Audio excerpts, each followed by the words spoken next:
Welcome back to the Sharp Knife Lawyer. This is the first in a series of what I'm going to call a working knife series. These are not knives that most knife collectors would cherish in their collections. These are going to be your everyday beater knives, knives that non-knife people are going to want to possibly buy and use. If they get lost, it's not a big deal. You only lose a little bit of money, not over $100 like some of these knives are nowadays. These are definitely not going to be safe queens. And since I'm still getting used to editing in YouTube as best I can, I will throw a link to the knife I'm testing in the description below. The first knife we're going to be testing became a meme knife back in October of 2024. I first saw it there. I saw this, is the Ozark Trails going to be the Benchmade bug out killer? It was an orange D2 knife with a crossbar lock. Well, I went online. I thought I want to check it out. Nope, can't find it anywhere. Kept looking for it, never did find it. Well, the late that evening on Thanksgiving of 2024, I went online, saw in Walmart it was there. I went ahead and ordered one. Made a mistake. I only ordered the one, but ordered it, and it actually came in that Saturday.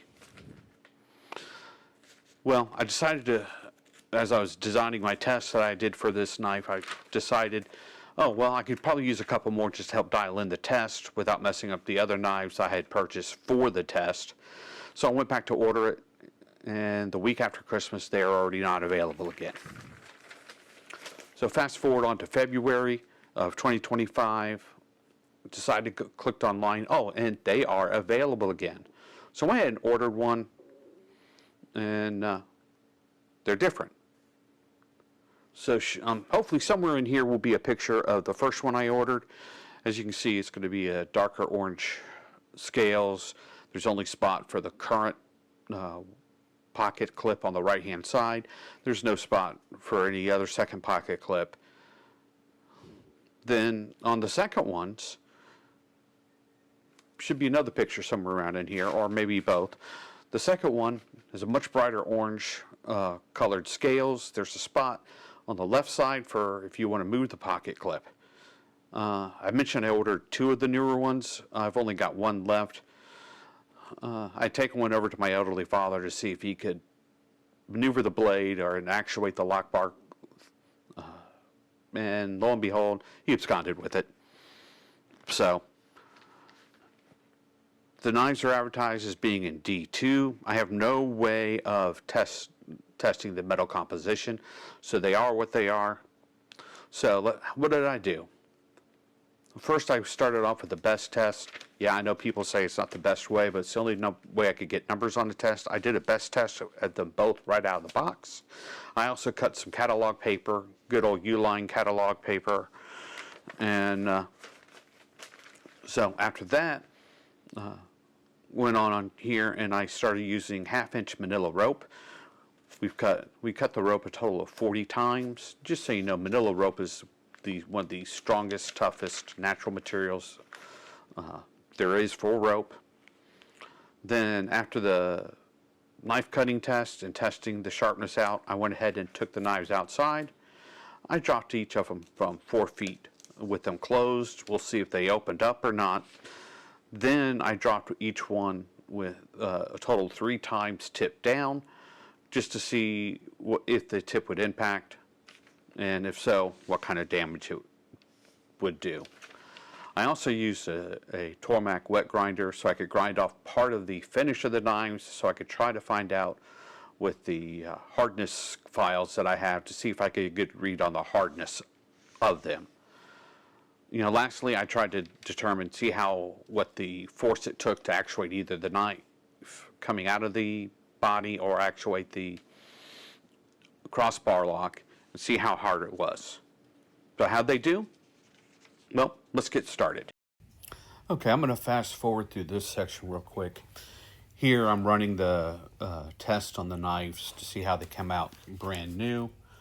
Brand new, the first of the Ozark Trails had 3 different pest scores, all pretty close, of 170, 197, and 183.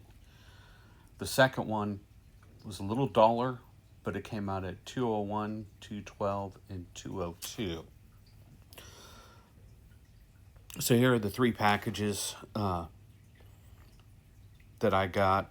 Again, everything is completely identical to them. I went online and started watching a couple other people reviewing this knife, and then I saw this knife.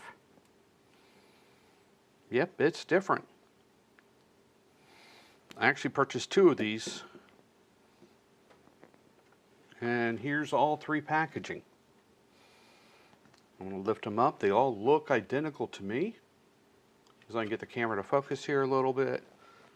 Let me just see what I can do. There we go. This is the back of one of them.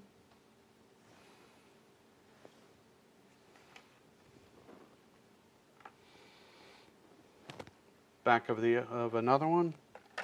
And this is the one I purchased on Black Friday. I'm just reading the numbers. T72203R1-11 and T2203R1-11 and T2203R1-11. So all three of these packagings are identical. But if you look, this one is a much darker and does not have the ability to flip the pocket clip. This one is a much lighter in color and has a spot for a second clip. So let's see. I'm going to reset here for a second. We're going to get the scale out. Do they both weigh the same? By the way, the third one already, I'd show it to you, but my father already absconded with it when he liked how much or how easy this knife was to use. Okay, we're going to take a look and see if these two are identical or not. We're on the metric side right now. This one is literally 19 millimeters or 19 centimeters. And this one is 19 centimeters. Let's go over to Imperial.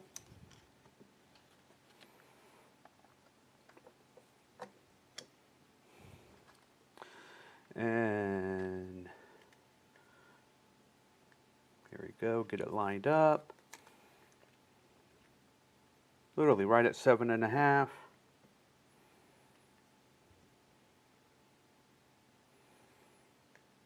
Right about 7.5. The cutting edge.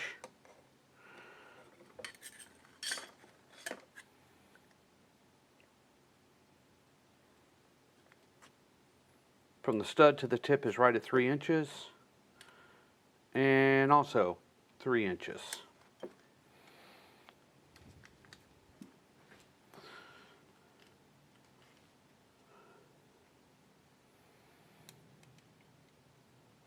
Stock is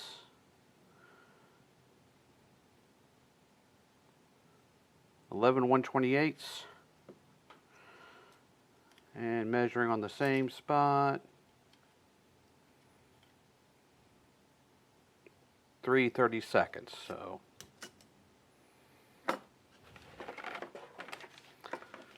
give me a second so I can write some notes.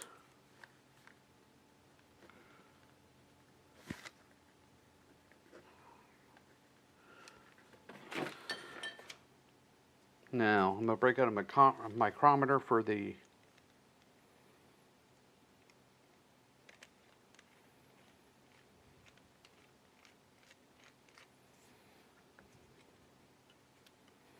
thickness behind the edge.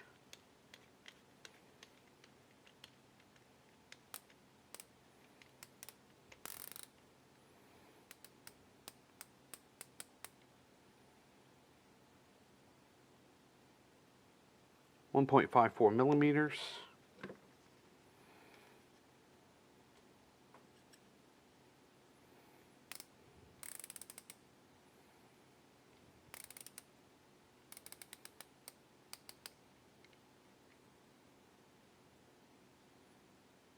Okay, that is 0.54. Let's just do this again.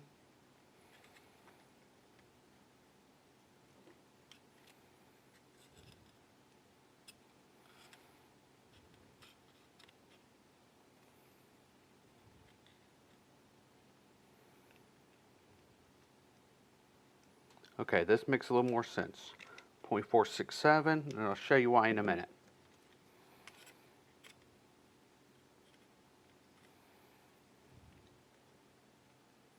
Okay, 0.4, well, maybe not. 0.408. Yep, I am still taking notes as I go.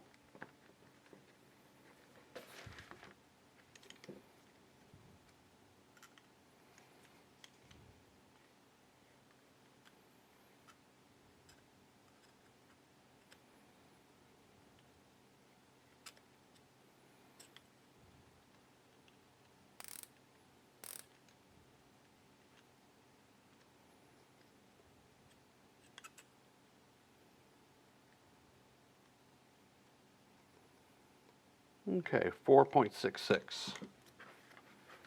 0.466 millimeters.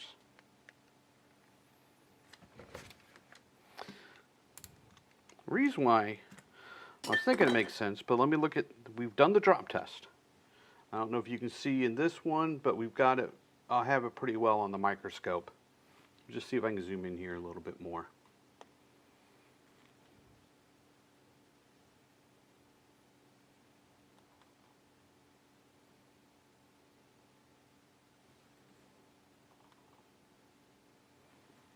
Got a little bit of a when we did the 4-foot drop test, you can see we got a little bit of a curve.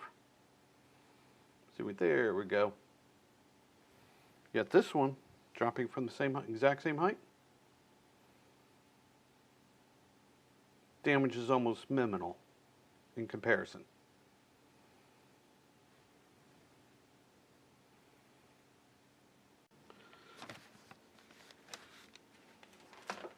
Okay, let's see what it takes for them to be actuated. See how easy it is.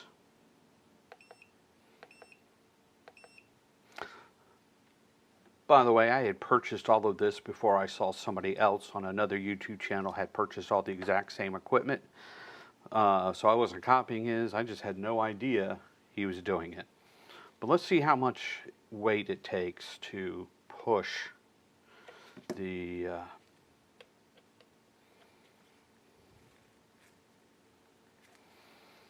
or to actuate the blade here. Trying to get it.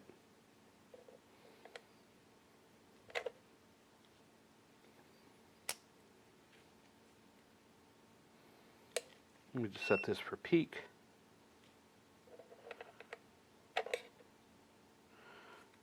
Okay, it's 2 ounces. Do it again.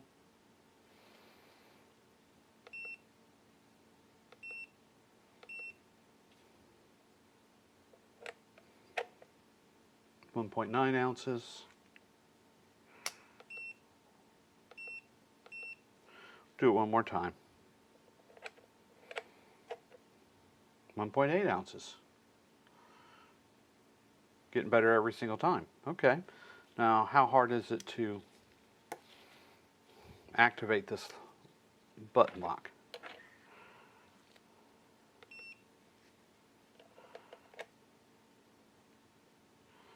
Like 4.3 ounces to push it all, 5.2. Let's do it again.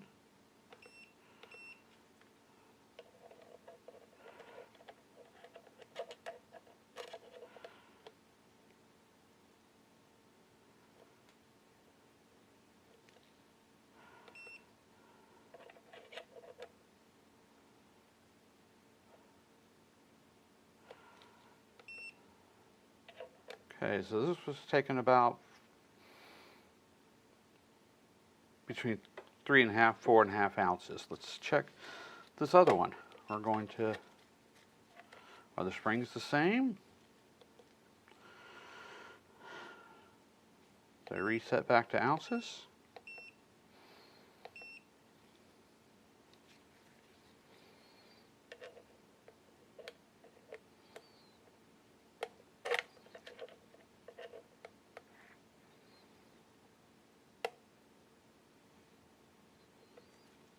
We'll go back to peak.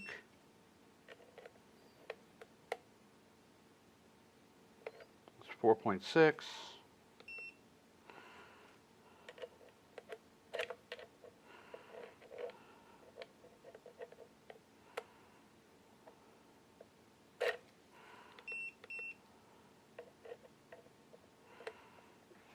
Good again.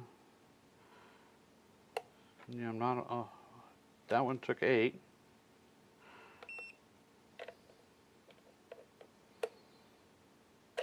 .3. Okay. I think the 8 was just me pushing all the way on it. So is it flickable? Yep. You pull it back, it does flip. Nice. The new one, how's the centering? It's nice and centered. The old one,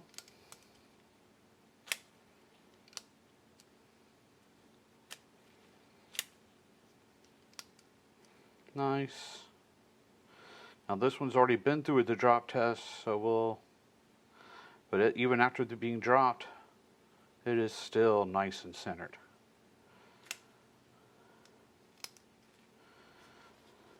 Okay. Okay, here I am. I'm doing a quick drop test. I didn't put in all of the pictures. No, I'm not wearing a coat and tie all the time. But and then coming up next, both knives did open up whenever I dropped them. So if you're dropping them from a ladder, from your pocket, they're more likely going to open up. Here is the second knife that took damage to the tip. This is even after I tried to fix it. You can also see the wear and tear from the cut test. This is the first knife after I did all the rope testing and all the cut testing. You can see that there is some damage to it. And just for a reference, this is the first knife under the microscope. And this is actually the second knife under the microscope before we did all the tests. So, what do I think about these knives? As of the recording of this video, they were still at $9.97 on the Walmart website. For $9.97, I think they are definitely well worth the money. The older one was a little bit harder than the newer one. That could be just variations in the heat treat. On a scale of 1 to 10, 10 being the easiest to sharpen, 1 being the hardest, I would say they're about a 4. I used the Edge Pro Apex with the standard or A-lock stones. Was able to get them sharpened back up. So, here they are. I'll show them here with a Benchmade bailout. Here they are again with the SE Chirp. That'll be the next knife we're going to start testing. Here they are with a Kershaw Iridium. And here they are again with the Spyderco 2 and 3. That way you get an idea of how they are against some of the more popular knives. So on a hardness scale, I'd say they were probably about a 6 out of 10 as far as being hard and edge retention. In the rope cutting slice, my hand's what gave out first, not the knife.